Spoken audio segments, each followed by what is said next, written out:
दोस्तों, आपको हमेशा वह करना है जो सही है, वह बिल्कुल भी नहीं जो आसान है, क्योंकि मज़ा तो उसे जीतने में आती है जो मेहनत करके हासिल होती है। नमस्कार दोस्तों, मैं ज्योतिष आचार्य वासुदेव मिश्रा आपका अपने चैनल सत्य की खोज में हार्दिक अभिनंदन करता हूं। दोस्तों, आज का यह ज्योतिष का कार्यक्रम आप लोगों के लिए, कुंभ राशि वालों के लिए, हाँ जी, बहुत ही ज़्यादा खास और महत्वपूर्ण रहेगा। देवताओं के गुरु देवगुरु बृहस्पति अपनी मार्गी चाल में बदलाव करके वक्री हो चुके हैं। जी हाँ दोस्तों, देवगुरु बृहस्पति के पास बहुत ही ज़्यादा रिस्पॉन्सिबिलिटी है, तभी तो वह देवगुरु कहे जाते हैं। जैसे संतान के कारक बृहस्पति हैं, धन के कारक हैं, ज्ञान के कारक हैं, अध्यात्म के कारक बृहस्पति हैं। इसके अलावा आपकी पति के कारक बृहस्पति हैं और हमारे अंदर जो दयालुता पाई जाती है उसे भी बृहस्पति ही बताते हैं। इसलिए जब भी देवगुरु बृहस्पति वक्री होते हैं या फिर मार्गी होते हैं तो अपना विशेष प्रभाव देते हैं। तो ऐसे में दोस्तों, देवगुरु बृहस्पति 4 सितंबर को मार्गी अवस्था से वक्री हो चुके हैं और 31 दिसंबर 2023 तक पूरे साल के अंत तक वक्री रहेंगे। तो ऐसे में दोस्तों, आज के इस वीडियो में हम जानेंगे यह जो 4 महीने का समय रहेगा देवगुरु बृहस्पति के वक्री चाल का आपके जीवन पर, यानी कि कुंभ राशि वालों के जीवन पर कैसा रहेगा, क्या बदलाव आएगा, क्या फलाफल लेकर के साल का अंतिम तारीख तक का समय आ रहा है। दोस्तों, हर एक जानकारी आपको पूरे विस्तार के साथ बताएंगे। इसके अलावा दोस्तों, एक बात आपसे कहना चाहते हैं। कुछ लोग कहते हैं नेगेटिव पॉजिटिव का कमेंट करते रहते हैं, हमेशा कहते रहते हैं कि हमारे साथ नेगेटिव होता है, हमारे साथ काफ़ी टाइम से सिर्फ नेगेटिव हो रहा है। लेकिन दोस्तों, नेगेटिव होने से आज तक किसी को क्या कुछ मिला है? आप भगवान को मानते हैं किसी भी चीज़ को लेकर के, तो क्या भगवान आपके सामने आ जाते हैं? नहीं। लेकिन आपको लगता है, आपको विश्वास होता है, आप अपने अंदर में बना लेते हैं वह आपके सामने है। तो दोस्तों, जो वीडियो आपके लिए बनाया गया है वह आपकी राशि के आधार पर बनाया गया है, उसे आप मानिए, एफर्ट कीजिए, ज़रूर होगा। सिर्फ नेगेटिव होने से लाभ नहीं होता। तो चलिए करते हैं शुरुआत। देवगुरु बृहस्पति के वक्री चाल का प्रभाव आपके जीवन पर कैसा रहेगा। तो दोस्तों, यह जो कार्यक्रम है यह आपकी जन्म की राशि चंद्र राशि पर आधारित है। अगर आपको अपनी चंद्र राशि मालूम नहीं है तो आप इसे अपनी प्रचलित नाम राशि के आधार पर भी समझ सकते हैं। इसके साथ ही अगर आप अपनी कुंडली पर परामर्श कराना चाहते हैं तो वीडियो के अंदर और डिस्क्रिप्शन बॉक्स में आपको नंबर मिल जाएगा, जहां से संपर्क करके आप अपनी कुंडली का विश्लेषण करा सकते हैं। तो चलिए दोस्तों, फिर शुरुआत करते हैं और जानते हैं देवगुरु का वक्री प्रभाव आपके लिए कैसा रहेगा। सबसे पहले तो आपको वक्री ग्रह को समझने की ज़रूरत है, नहीं तो आप देवगुरु के इस वक्री प्रभाव को नहीं समझ पाएंगे। तो देखिए दोस्तों, जितने भी प्लैनेट्स हैं वह सभी के सभी सूर्य की परिक्रमा करते हैं अपनी गति के अनुसार, और जब भी कोई ग्रह सूर्य से डिग्री वाइज अधिकतम दूरी पर बना चला जाता है तो वह वक्र हो जाता है, उल्टा नहीं। कुछ लोग कहते हैं कि जब ग्रह वक्र होता है तो वह उल्टा चलता है, उल्टी दिशा में चलने लगता है, लेकिन ऐसा बिल्कुल भी नहीं होता। लेकिन आपको वक्र ग्रह के प्रभाव में विपरीत परिणाम अवश्य प्राप्त होता है। तो दोस्तों, आपकी राशि से, यानी कि कुंभ राशि से देवगुरु बृहस्पति 3रे भाव में वक्री हुए हैं और कहाँ कहाँ पर देवगुरु बृहस्पति की दृष्टि पड़ेगी।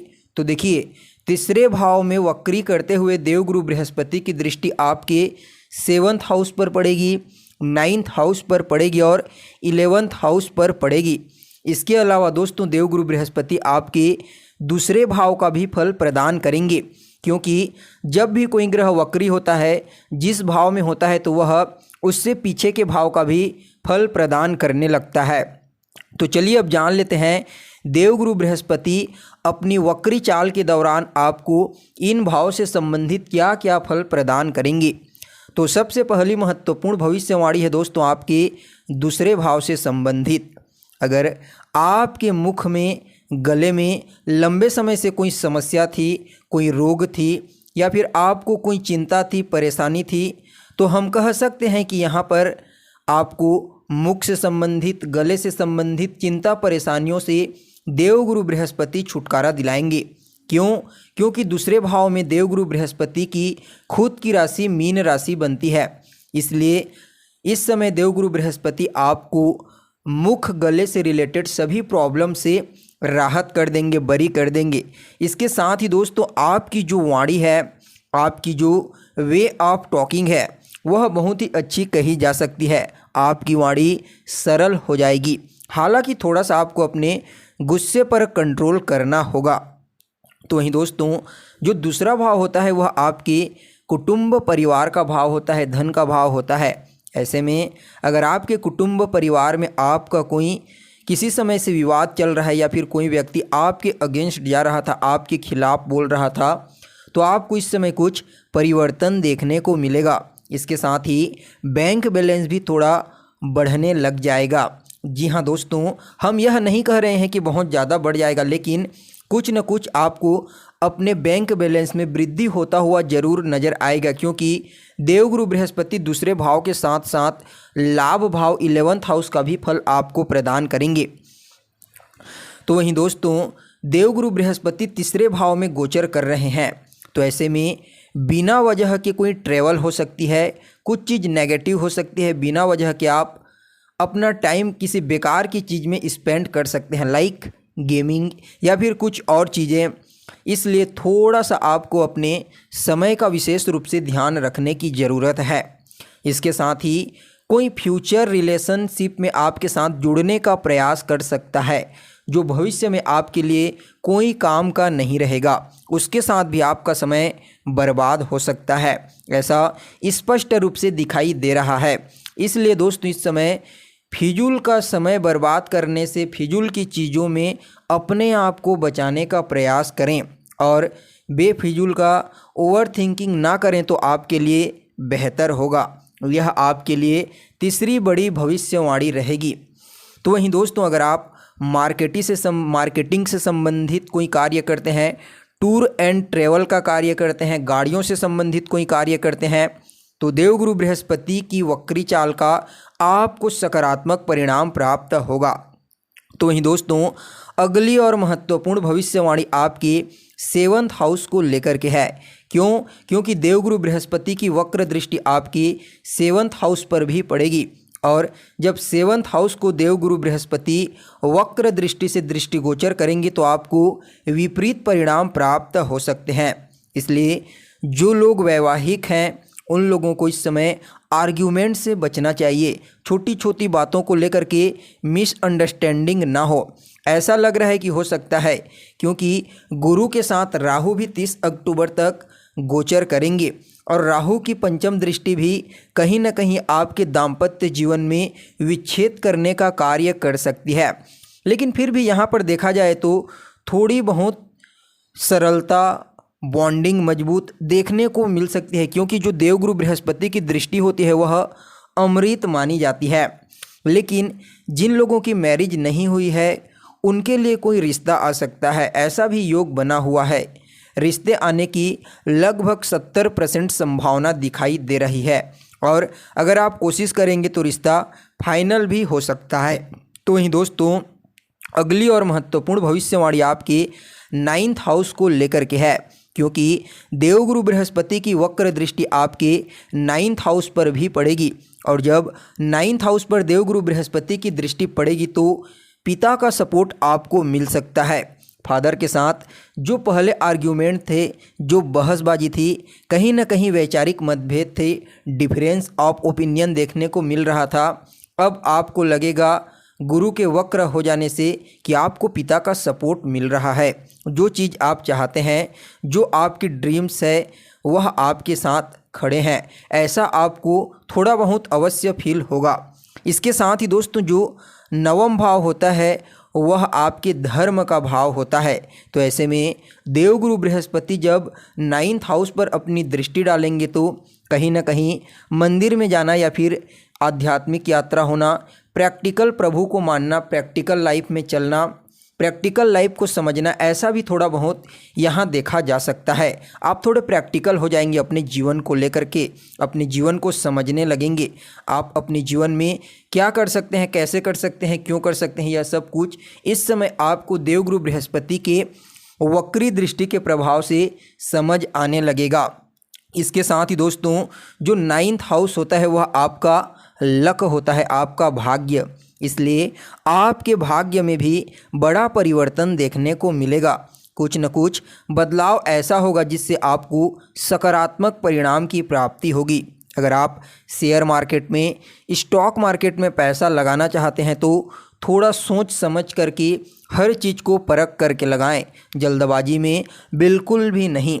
तो वहीं दोस्तों अगली और महत्वपूर्ण भविष्यवाणी आपकी 11th हाउस को लेकर के है, क्योंकि देवगुरु बृहस्पति की वक्री दृष्टि आपकी 11th हाउस पर भी पड़ेगी।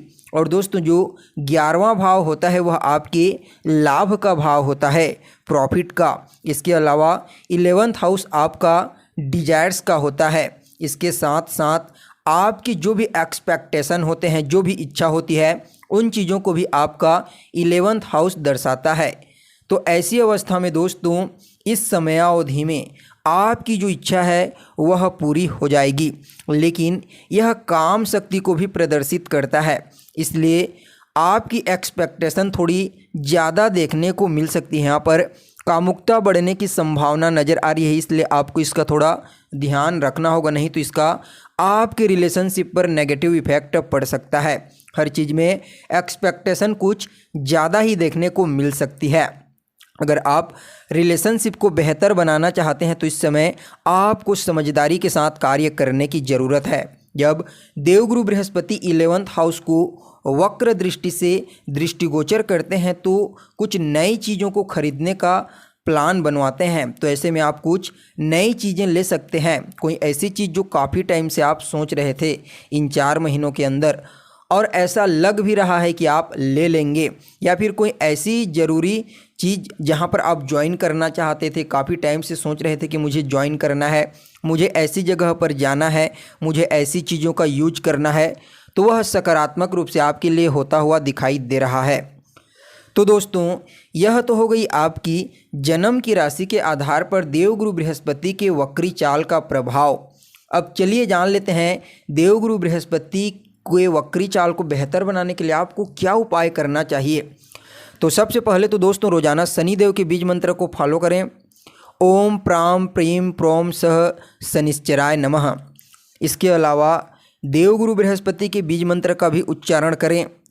लेकिन दोस्तों अगर आपकी जन्म कुंडली में शनिदेव कमज़ोर अवस्था में हुए, देवगुरु कमज़ोर अवस्था में हुए, तो जो बातें आपको बताई गई है उसमें कमी देखने को मिल सकती है। लेकिन अगर शनि और बृहस्पति दोनों वक्र अवस्था में आपकी कुंडली में पाए गए, मजबूत अवस्था में पाए गए, तो निश्चित हो जाइए जो जो चीज़ें आपको बताई गई है वह 100% आपको अपने जीवन में आने वाले 4 महीनों में घटित होता हुआ दिखाई देगा। तो दोस्तों कैसी लगी आपको जानकारी, लाइक कीजिए, शेयर कीजिएगा, बने रहिएगा हमारे साथ। तब तक के लिए नमस्कार।